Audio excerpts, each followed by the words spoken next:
Let's read source 4 for the ancient Inca investigation, titled Pedro de Cieza de León. So let's remember our central question first, to remind ourselves of our purpose for reading this source. How did the Inca maintain control over such a large empire?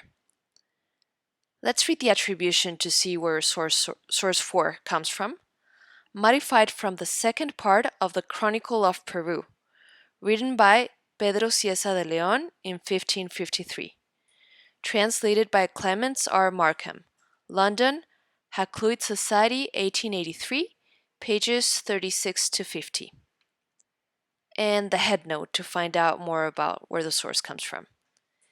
Cieza de León was a common Spanish soldier who traveled throughout western South America. He arrived in Peru in 1547. Cieza de León took detailed notes during his travels. While in Cusco, he interviewed Inca aristocrats about their history and government. He did not appear to know Quechua.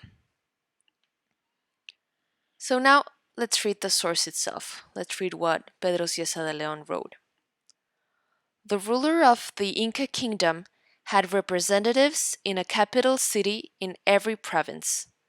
These representatives served as the head of each province, and they collected taxes.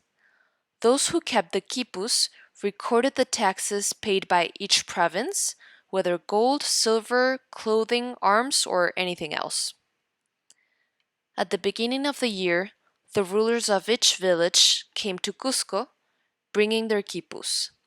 Their quipus told how many births there had been during the year and how many deaths.